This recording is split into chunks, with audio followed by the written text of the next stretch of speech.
عارف الوی کے خلاف، قاسم سوری کے خلاف آرٹیکل 6 کے تحت کارروائی ہو۔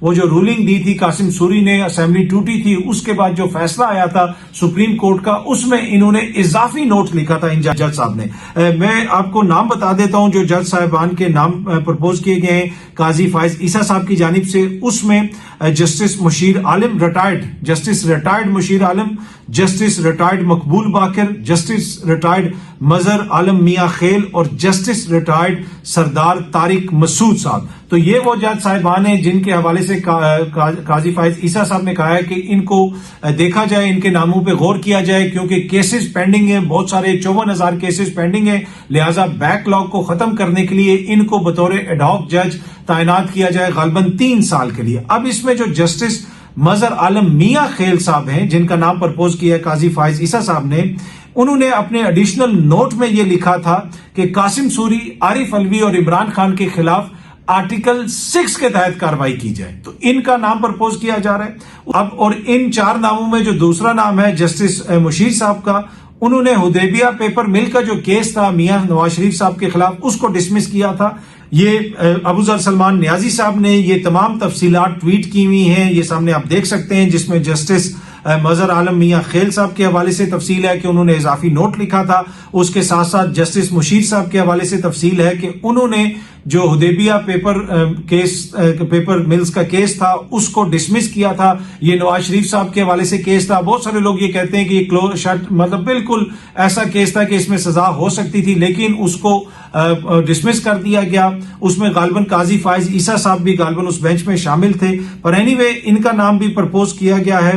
اس کے ساتھ ساتھ جسٹس مقبول باقر صاحب، جسٹس مقبول باقر جو ہے وہ سندھ کے نگران وزیر اعلیٰ تھے، انہوں نے ابھی الیکشنز کروائے ہیں، نگران وزیر اعلیٰ تھے، اور ان انتخابات کے حوالے سے آپ کو پتا ہے بڑا شور پڑا، پی ٹی آئی کہتی ہے ہماری 18 سیٹیں چوری ہو گئی، ایم کیو ایم کہتی ہے ہمارا اتنا مینڈیٹ چوری ہو گیا، پیپلز پارٹی والوں نے کہا کہ جی ہمارا مینڈیٹ چوری ہو گیا، اور وہاں پہ بہت ساری دیگر معاملات بھی چلتے رہے، جس طرح یہ سامنے آپ دیکھ سکتے ہیں بیرسٹر ابوذر سلمان نیازی صاحب نے لکھا ہے کہ ایکس جو انٹرم سی ایم تھے مقبول باقر صاحب، انہوں نے ہیومن رائٹس وائلیشنز کو سندھ میں مطلب اگنور کیا، پاکستان تحریک انصاف کو جلسے جلوس کی اجازت نہیں تھی، اور یہ جو ہے وہ الزام ہے جو جسٹس مقبول باقر صاحب، جو ریٹائرڈ جسٹس مقبول باقر کے اوپر لگتا ہے۔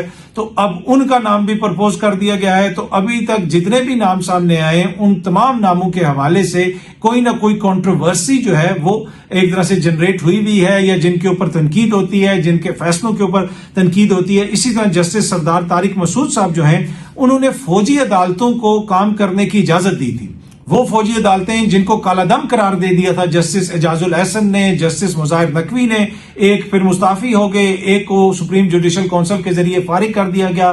وہ جو کالا دم قرار دینے کا فیصلہ تھا، اس فیصلے کو ایک طرح سے جو ہے معطل کیا جسٹس سردار طارق مسعود نے، الاؤ کیا کہ ملٹری کورٹس چلتی رہیں، سیولینز کے ٹرائل ملٹری کورٹ میں ہوں، اور اس کے ساتھ ساتھ اس کیس کی سماعت کے دوران جسٹس سردار طارق مسعود صاحب نے یہ کامنٹ بھی دیا تھا کہ پتہ نہیں یہ بنیادی حقوق ہمیں کہاں پہ لے کے جائیں گے۔ تو اس کے اوپر بھی کافی زیادہ کرٹیسزم ہوا تھا کہ جب معزز عدالت بنیادی حقوق، انسانی حقوق کے حوالے سے اس قسم کا رویہ رکھتی ہے تو پھر کیا ہوپ رہ جاتی ہے کہ انسانی حقوق یا بنیادی حقوق کا تحفظ ہوگا۔ پر اینی وے ان کا نام بھی پرپوز کیا گیا ہے، اور اس کے ساتھ ساتھ ان کا ایک اور فیصلہ تھا جس کے بعد آپ کو یاد ہوگا کہ پشاور ہائی کورٹ نے ایک فیصلہ دیا تھا، اور تحریک انصاف کے جو لوگوں کو بار بار گرفتار کر لیا جاتا تھا، ایک بندے کی ضمانت ہوتی تھی اس کو پھر پکڑ لیا جاتا تھا، پھر ہائی کورٹ کا ایک فیصلہ آیا اور اس فیصلے کے بعد وہ سلسلہ رک گیا، لیکن جسٹس سردار طارق مسعود صاحب نے اس کو بھی اینڈ کیا تھا، اس فیصلے کو ایک طرح سے ختم کیا تھا۔ یہ سامنے آپ دیکھ سکتے ہیں، یہ تمام تفصیل جو میں آپ کو بتا رہا ہوں بیرسٹر ابوذر سلمان نیازی صاحب نے اپنی ٹویٹس میں لکھی ہوئی ہے سامنے۔ وہ انہوں نے لکھا ہوا ہے کہ انہوں نے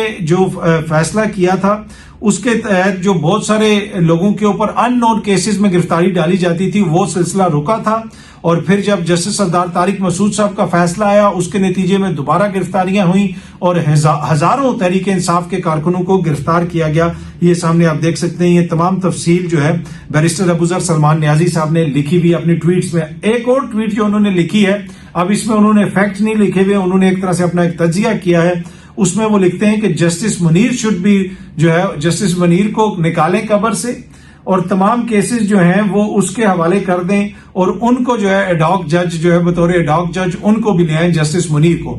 جسٹس منیر کو آپ کو پتا ہے کہ پاکستان کی عدلیہ کی جو تاریخ ہے اس میں ایک انتہائی شرمناک فیصلہ نظریہ ضرورت کا فیصلہ انہوں نے دیا تھا, جس کو ابھی بھی ہر جگہ پہ کوٹ کیا جاتا ہے, جس کے حوالے سے کہیں پہ بھی کوئی پازیٹو بات نہیں ہوتی. تو یہ کہہ رہے ہیں کہ جسٹس منیر شوڈ بھی جو ہے ان کو بھی قبر سے نکالا جائے اور ان کو ایڈاک جج لگا دیا جائے. He can do wonders for those who need ہم.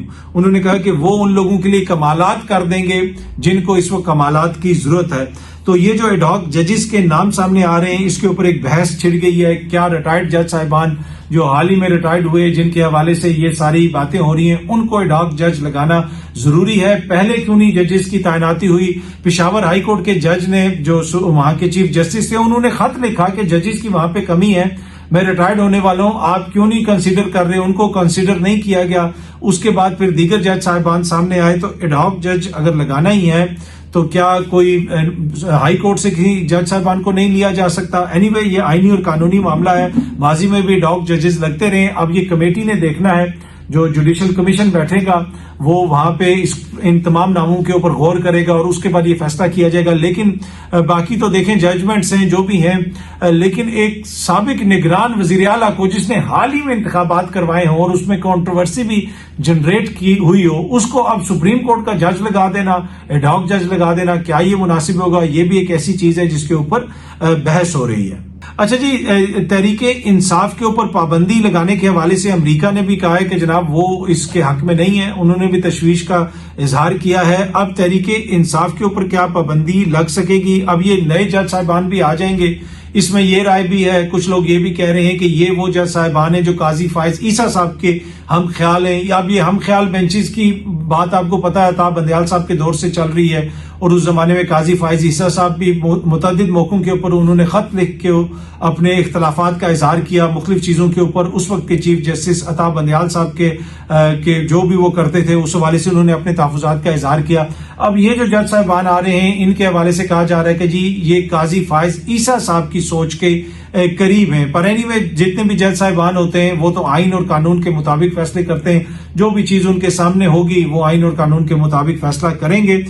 پر یہ جو جج صاحبان جب آ جائیں گے پھر فل کورٹ اگر بنے گا تو ہو سکتا ہے کہ اس فل کورٹ میں سے جو ڈیسیجن آئے اس میں وہ رائے حاوی ہو جائے جو قاضی فائز عیسیٰ صاحب کی ہے یا پھر 5 ججز کی ہے جنہوں نے 8 ججز کے مقابلے میں اختلاف کیا تھا اور کہا تھا کہ پاکستان تحریک انصاف کو سیٹیں نہیں ملنی چاہیے. پر جب بھی کوئی بھی معاملہ آئے گا عدالت کے سامنے تو معزز عدالت آئین اور قانون کے مطابق معاملات کو دیکھے گی اور پھر وہ فیصلہ کرے گی. لیکن یہاں پہ ایک امپورٹنٹ چیز ہے کہ جو بھی بینچ بنے گا وہ 3 رکنی کمیٹی بنائے گی, اور اس 3 رکنی کمیٹی میں منصور علی شاہ صاحب بھی شامل ہیں اور منیب اختر صاحب بھی شامل ہیں. تو یہ نہیں ہو سکتا کہ جناب کوئی ایسا بینچ بنا دیا جائے جو ان کی مرضی کے خلاف ہو اور صرف قاضی فائز عیسیٰ صاحب بنا دیں. دیکھتے ہیں یہ معاملہ آگے کس طرف جاتا ہے. اور جو ریویو پٹیشن ہے حکومت کی مخصوص نشستوں کے حوالے سے نون لیگ کی, وہ بھی اتنی جلدی تو اب نہیں لگ سکتی ہے, یقیناً وہ چھٹیوں کے بعد ہی لگے گی, انلیس کوئی بہت زیادہ کوئی ایمرجنسی ہو جائے اور گرمیوں کی چھٹیوں سے پہلے اس کو لگا دیا جائے.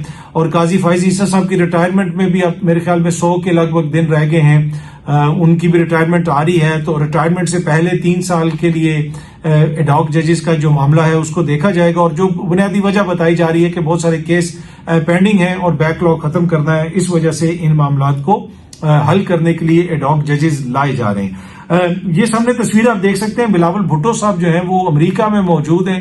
میں نے آپ کو کہا تھا کہ جو ہے وہ کچھ نہ کچھ کوئی آئیڈیاز فلوٹ ہو رہے ہیں پیپلز پارٹی کے حوالے سے, ادھر ادھر شہباز شریف صاحب کی حکومت کے حوالے سے ڈفرینٹ چیزیں جو سامنے آ رہی ہیں.